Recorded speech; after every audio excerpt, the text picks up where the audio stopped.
Dapat talaga barangay ang makasuhan dito eh. Ito ang matangkay. Kaano-ano nyo ba talaga to sa barangay? Ano ba talaga to dito? Kagawad mo ba yan? Ay, hindi sir. Hindi po. Ano siya dyan?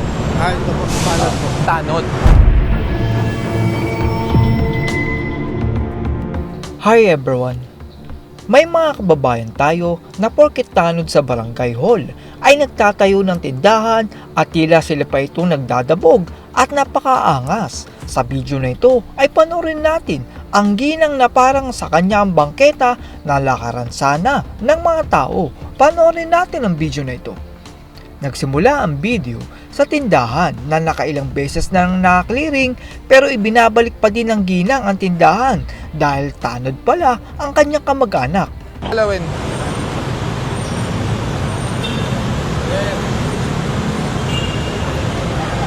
Huwag nyo na pong gagalawin yan.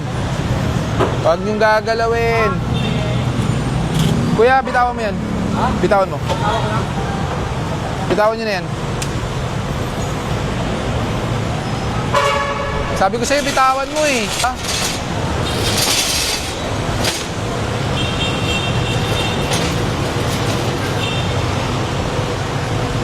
Pakitawag nga yung barangay. Pakitawag nga yung barangay. Dapat talaga barangay ang makasuhan dito eh. Ito ang matangkay. Sabi po ni ate doon, pinayagan daw nyo na i-occupy ito. Kap, Bago po sila mag-ano dyan. pang-apat na beses na po ito. Pag ito po ay nireport ko sa DILG, kayo po ang sasagot bilang barangay. May permit po to? Hindi po rin. May business permit po kayo? Mayroon. Nasaan po? Wala po sa nilagay ng anak ko. May barangay clearance? Mayroon din. Saan po? Nasa anak ko. Pagdaan niyo sa susunod, ipakita ko sa inyo. Ang negosyo dapat nakapaskil. Ang clearance, pati barangay, pati ang permit. Thank you. Alam mo ba saan galing itong tubig na to? Sa inyo. Oh, ano? Sa amin kasi meron na ba? Oh, ano? Oo, para ko nang makita ha. Ano? Ayoko naman tayo na ako. Hindi naman akong gumagamit. Kaano-ano nyo ba talaga to sa barangay? Ano ba talaga to dito? Ha? Matagal na po yan sila nagtitinda daan. Wala po. Oo nga. Ang problema, bakit kinukuha lagi ito? Doon, sabi ko, hindi ko papakailaman. Pero ito, hindi po pwede. Hintayin pa ba natin nag-ipagiba natin ko? Para lang sumunod sila? Saka hindi magandang tingnan, government property, ginawa nating tindahan.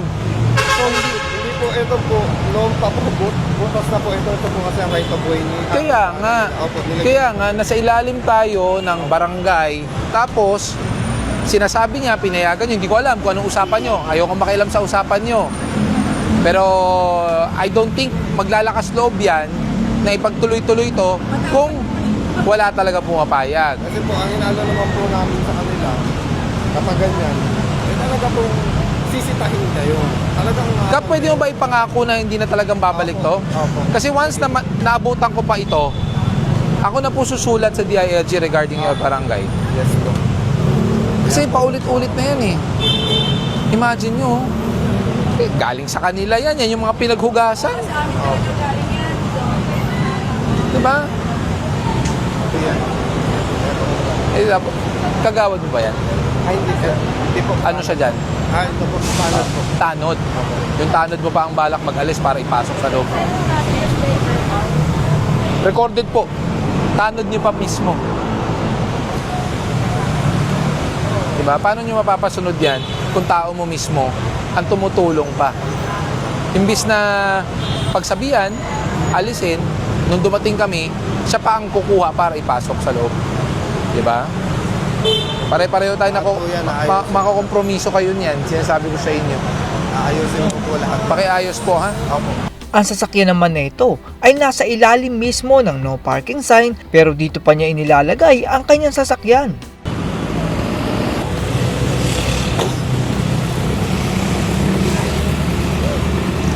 Ang lalaki naman na ito ay peke ang plaka sa motor, walang helmet at nakatsinelas. Taka, peke. ORCR.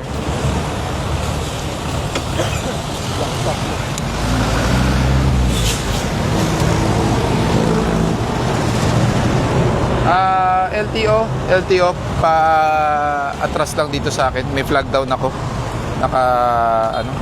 Peke yung plaka. Di ba sir yung peking plaka yung natras naman nila yun? Ha? Ano inatras? Hindi inatras. Walang inaatras na peke yung plaka. Once you say fake ang plate mo, fake po yung plate number mo. May issued plate number ko. Oo nga po. Nasaan yung original na plaka mo? Nandun pa po sa nasa pa. Ay, ba't di mo kinukuha? Sa San Andres po ngayon. Oh, bakit? Kahit sa San Andres, dapat kinuha mo yan. Yan po yung unang may-ari. Tapos yung kapatid ko po may-ari nito. Kaya nga, dapat kinuha mo na yung plaka mo. Matagal na may plaka to. Saka, tinan mo ginawa nyo, kinopya nyo para may QR code kunwari. So basically, ginagaya nyo yung original. So that's, replicating. Pagkuha ko po kasi ganyan na po yun. Kailan mo pa nakuha yan? April po, last Oh. year. May. April, ano na ngayon?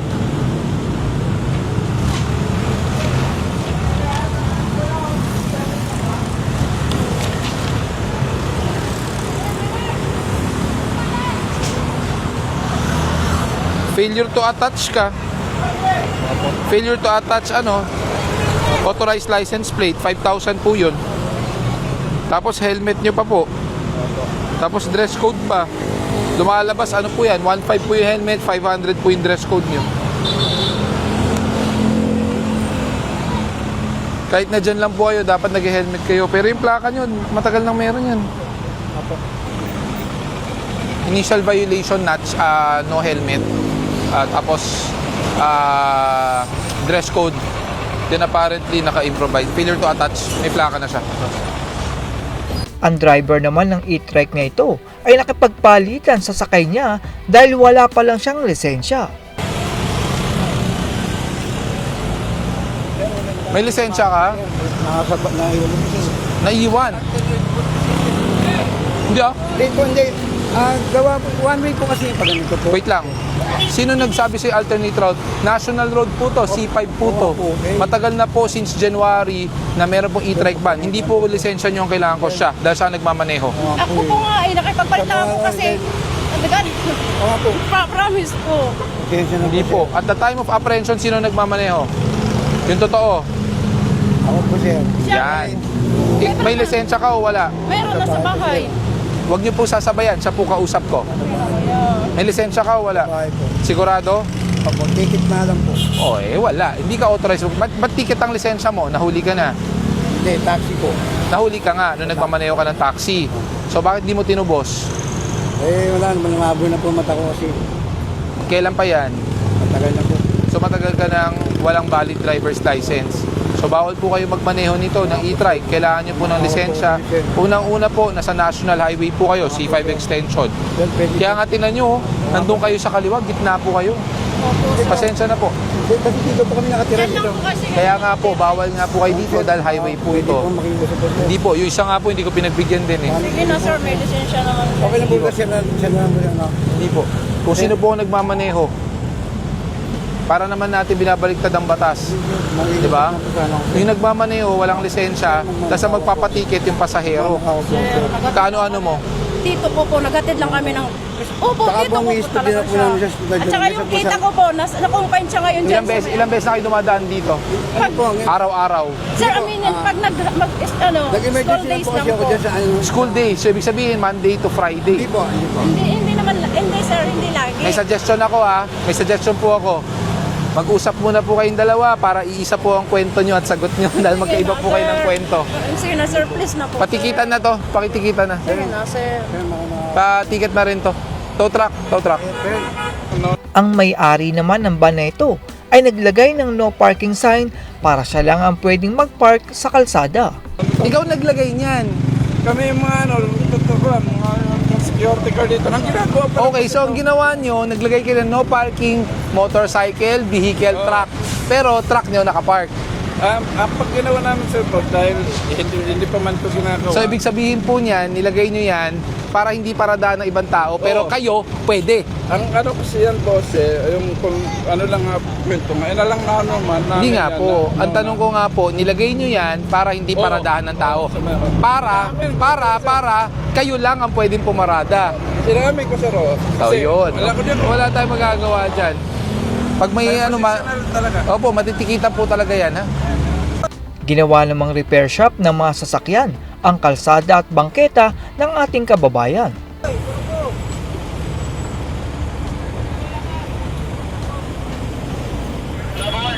Lahat yan. Nasaan po lisensya nyo? Ay, yung isa pa po. Nandun na rin sir. Kasi, dami-dami yung customer. Ayaw nyo humanap na maayos na pwesto.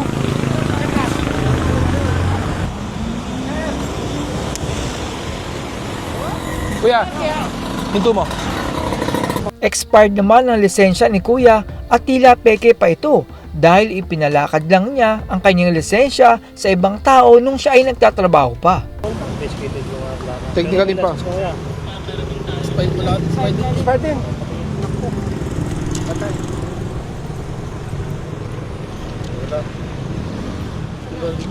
Wala kang register site. Wala kang dala. Kahit yung expired. Okay lang. Pero may kasama sa violation mo po kuya ha. Kailan pa expired? Tagal na rin. Expiration date 2024. Saan mo ito ginagawa? Iwan po sa akin yan naman. Yung amputat sa service. Fake to eh. Peke. Kinuha lang po yan sa service. Ay, peke nga. Saan mo kinuha to? Hindi po siya kumuha niyan. School bus driver po siya dati. Pumunta ka ng LTO? Sinama lang po ako sa ano. Saan? Pasay po. Tapos, anong ginawa mo? Datay lang po sa Naghintay ka lang sa labas. Tapos, nagkano binayad mo? Hindi po ako ano. Driver po kasi ako dati ng ano. Sila nagbayad. So, naghintay ka lang sa labas after mga isang oras. Mga lagpas po. Mga lagpas. Tapos, paglabas nung tagalakad, ito na lisensya mo. Ayos. Peki po yun. Oo, peke. At yan po ang magaling na pagsasaayos ni Sir Gabriel Go sa mga kababayan nating tila matitigas ang ulo at ayaw sumunod sa batas. Doon sa ginang na may-ari ng karinderya ay sana po ay sumunod tayo sa batas. Ang bangketa po ay daanan ng mga tao at hindi kainan sa inyong karinderya. Nananawagan po ko sa DILG na sana kung sakaling makita nyo po ang video na ito dahil ang tanod na kamag-anak ng may-ari ng karinderya ay tila ginagamit ang kanyang posisyon para gawing kainan ang bangketa. Hindi naman po masamang magnegosyo pero wag po nating sakupin ang kalsada at bangketa. Alam ko na gusto nyo lang ng hanap buhay pero wag naman nating perwiswin ang mga naglalakad at ang mga dumadaan sa kalsada para lang kumita kayo ng pera. That's all everyone. Salamat sa inyong panonood. This is Chuck and you're watching Biker Drone.